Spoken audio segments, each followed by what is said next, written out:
حضرت سیدنا امام زین العابدین اور حضرت امام محمد باقر رضی اللہ تعالیٰ عنہما سے روایت ہے کہ امام علی مقام سیدنا امام حسین رضی اللہ تعالیٰ عنہما آپ حد درجے تک کوشش کرتے تھے کہ اپنے نانا جان کی چھوٹی سی چھوٹی سنت پر بھی عمل کیا جائے۔ آپ ارشاد فرماتے ہیں کہ ایک دفعہ امام علی مقام اپنی ایک زمین کی طرف سفر کر رہے تھے، تو پیدل سفر کر رہے تھے، تو راستے میں سیدنا نعمان بن بشیر رضی اللہ تعالیٰ عنہما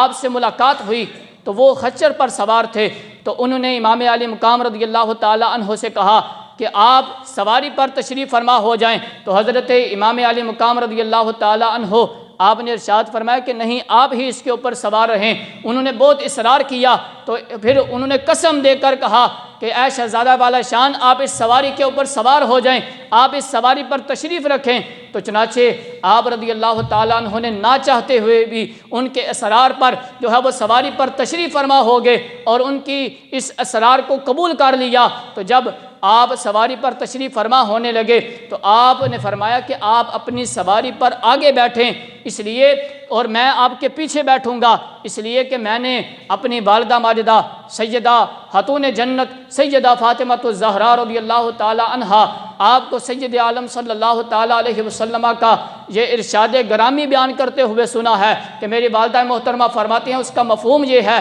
کہ سواری والے کا زیادہ حق ہے کہ وہ اپنی سواری پر آگے سوار ہو، اور بستر والے کا زیادہ حق ہے کہ وہ اپنے بستر کی اعزازی جگہ پر بیٹھے۔ اور پھر ارشاد فرمایا کہ گھر میں باجماعت نماز پڑھی جائے تو اہلیت موجود ہونے کی صورت میں جو سب سے بڑا ہے یا سب سے بڑا علم والا ہے وہ گھر کے اندر جماعت کروائے، اور امامت کا زیادہ حقدار حالانکہ حاکم وقت ہی ہوتا ہے۔ آج تو ہمیں ضرورت ہی نہیں ہے، آج تو ہمارے حاکم وقت پتہ نہیں نماز پڑھتے بھی ہیں یا نہیں، ہمیں اس کی کوئی پرواہ نہیں ہے۔ آج تو ہمیں ایسے لوگوں کی ضرورت ہی نہیں ہے، ہمیں صرف دنیا کی چاپلوسیوں کی ضرورت ہے۔ اس وقت کی سیاست پڑھ کے دیکھیں، ریاست پڑھ کے دیکھیں، بھائی وہاں کے حکمران، ریاست مدینہ کے حکمران سیاست بھی کرتے تھے اور وہاں پہ امامت بھی کرواتے تھے۔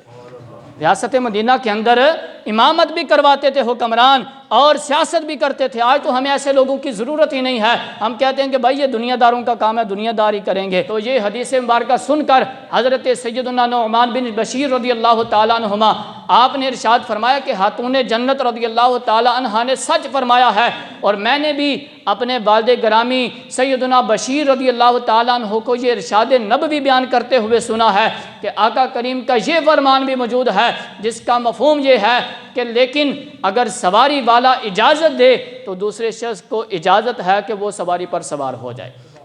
تو حضرت نعمان بن بشیر رضی اللہ تعالیٰ عنہ نے جب آپ کو یہ حدیث مبارکہ سنائی تو اس کے بعد حضرت سیدنا امام حسین رضی اللہ تعالیٰ عنہ اس سواری پر سوار ہو گئے اور اپنی زمین کی طرف تشریف لے گئے۔ تو اس سے پتہ کیا چلتا ہے کہ میرے مصطفیٰ کریم علیہ السلام کے حکم کی انہوں نے خلاف ورزی نہیں کی۔ پہلے انہوں نے کہا کہ میں ایسے نہیں بیٹھوں گا، حالانکہ آپ کی شان کا اندازہ تو نہیں کوئی لگا سکتا، نواسہ رسول اور جنتی نوجوانوں کے سردار۔ تو حضرت نعمان بن بشیر نے آپ کی شان کو دے کر آپ سے کہا کہ آپ سواری پر سوار ہو جائیں، لیکن آپ نے ارشاد فرمایا کہ نہیں، میرے نانا جان نے ایسا کرنے سے منع فرمایا ہے۔